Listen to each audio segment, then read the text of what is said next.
Hey everybody, it's Vicky with Making Moments and Memories again, and I'm here with video number 2. A little bit of a delay. I meant to get this video done a little bit earlier, and we are going to start with chapter 2. And like I said in the first video, my videos aren't going to follow the chapters. It's just kind of how it's going for now. And I showed some other types of equipment in the first video, and I am going to use the aqua painter. And if you've never used these before, they're full of water and you can very easily rinse the color out of your brush just by squeezing some of the water. And you can also wet your brush very easily with the water that is held in that little tank. So I'm going to use that for this second video also.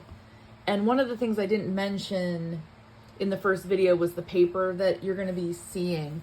I'm using the Master's Touch. I got this at Hobby Lobby, you know, when they have their 40% off. And it is 140 pound and it is cold press, which these are two of the things that watercolor artists recommend. 140 pound and cold press. I don't know about Master's Touch paper itself, but that's what I'm going to use in the video. And then I'm going to be same thing for today. I'm just going to use my paint palette, these little cakes, and yeah, just doing a few of the initial things. So I'll show you real quickly what we're going to be doing. Some of the things that the author recommends is always start with a wet brush. Maybe that's, you know, obvious. She says to wet all the paints, get them all wet in your palette. And if you're using tubes, I'm assuming you know, do that as you go. And that less water, the brighter the color, and more water, the lighter the color, which is kind of what's being shown here. And then if there's not enough water at all, the paragraph describes how the paint kind of skips and it can be uneven. And then we're going to do the basic strokes, thick and thin lines, and we're going to skip through some of the things she recommends. And pressure versus light pressure. So depending on the brush, you can get a really thick line with the amount of pressure, and the same brush you can get a thin line. And then we're also going to try to do this little pattern where she's having you practice in the book thin and thick, and then here all in the same movement, going from thin to thick, thin to thick. So those are some of the things that we're going to do. And then there are some curves on this page. This is 32, and then of course dabbing. All right, and the colors I'm going to use are probably just going to be pretty random depending on the paper that I have. All right, so the first thing that she talks about, and I should probably zoom in too, so let me zoom in here.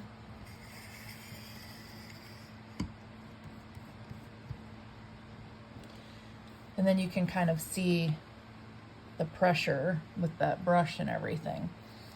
And we will wet our paint palette. Give it a good, I'm just gonna probably do, I don't know, maybe I'll do the back row too. I don't know what colors I'll end up using. And I do have a little cup here too, in case I do want to rinse the aqua painter out.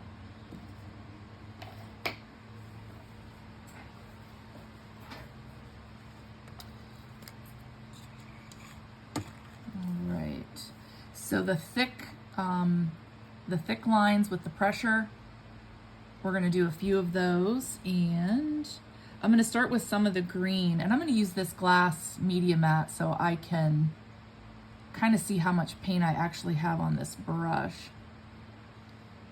That looks like a nice consistency. All right, so she said more pressure, a thicker line.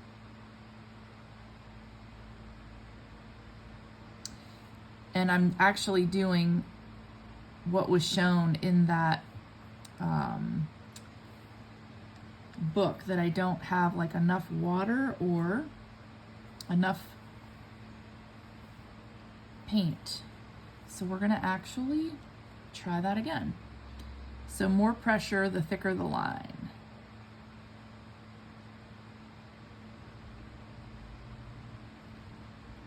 Nice. And I think depending on the size of the brush, it's, you know, your line is gonna be thicker.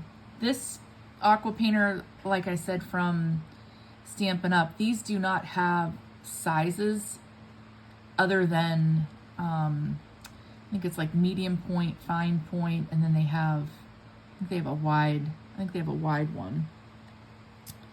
But I'm gonna put some water on this glass media mat too.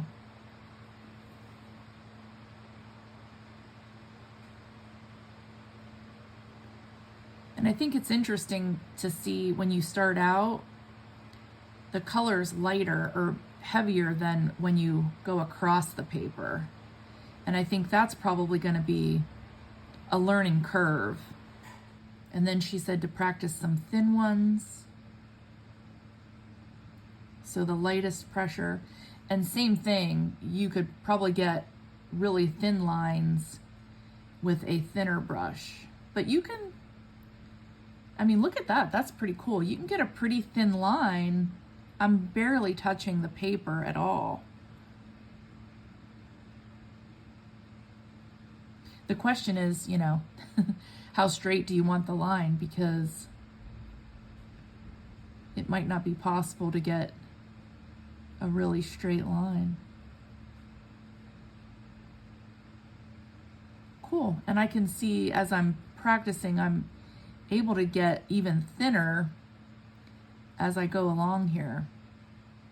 And that is very little pressure and just getting the very tip of that. So that's pretty cool.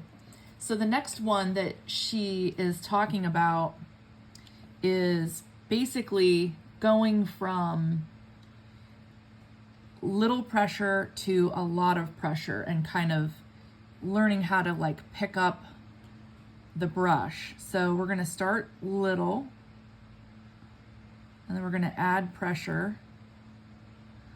Ooh, very nice. Now see, I feel like I made a leaf. I feel like I actually created some kind of an item rather than just some lines. So light, heavy, and I'm gonna go even heavier here and back up. Yeah, very nice. Now I'm kind of curving. I think that's why I'm sort of curving as I pick up my brush, and I think that's how I'm getting that swoosh there. And then she also has us practicing. Let me go back to that other page. So the heavy, the light, and then kind of, oh, I actually skipped that and I went right to heavy to light, which that's okay as well.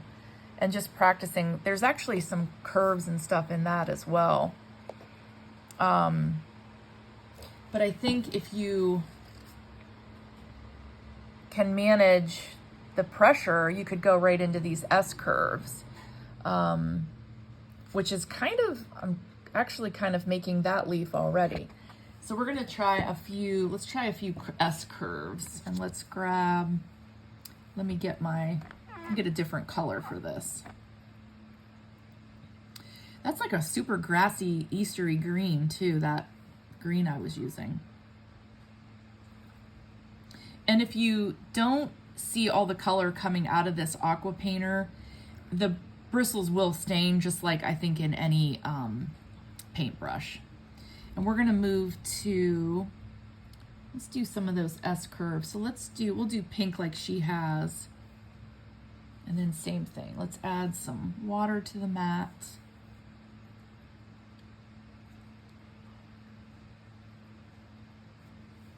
Pick up a little more pink. And this little palette, I don't know if I mentioned in the first video, I don't even remember where I got it, but I know it was probably when they were having a sale, or, oh, this is awesome. I really like this book. It's definitely kind of giving me some confidence to really try different designs and different, I think I was off camera there, sorry.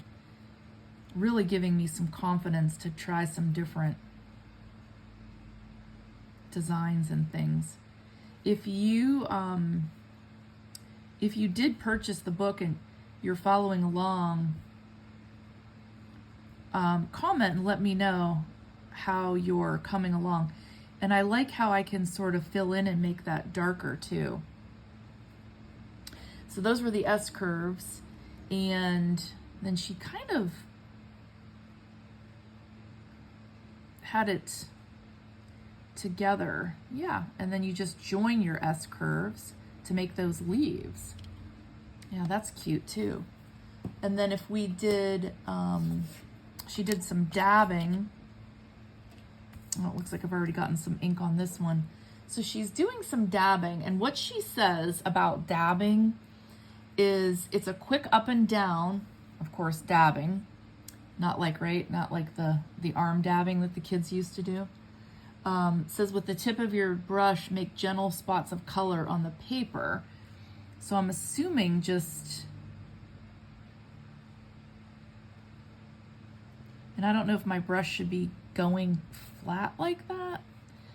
In fact, let me pick, I'll get a darker color. Let me see if I can.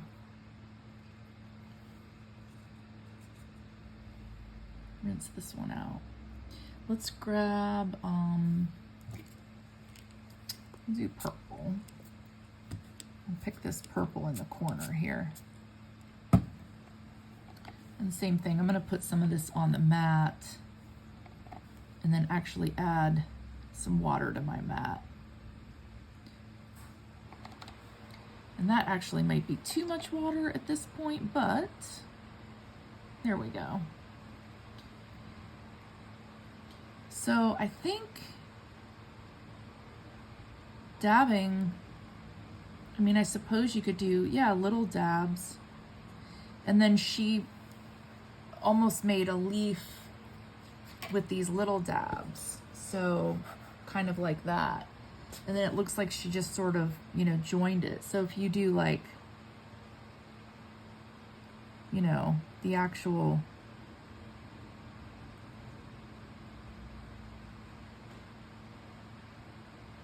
you probably, if you want to copy her image, you probably want to draw the stem first and then connect your dabs to your stems. Yeah, it is. And if you, so as I went to the bottom, I was trying to get a little bit bigger leaves, and you just have to use more, with dabbing, more of the surface rather than just the tip. The tip is just giving you those tiny little ones. Very cool. So that's dabbing. That gets us to, and I just wanted this video to be pretty quick. So that gets us to, oh, actually 34, the end of that chapter is about holding the brush. And if you want to read it, she basically is saying whatever is more comfortable for you, however you want to hold it. She says a more vertical 90 degree is going to give you better control for thin, and a flatter 45 degree is going to give you more opportunity to get right down to the belly of the brush, which is actually kind of what I realized I was doing. You know, 90 degree, you know, you get those thinner, and you know, if you go 45, that's where you get more to that belly of the brush that she was talking about. Awesome. I cannot wait to get to the end of this book and try, I don't know if you were watching the first video, but the sketches and stuff in the back are what I really want to get to. and I can't wait. I can't wait to try this. I feel like I want to jump ahead, but I'm not going to.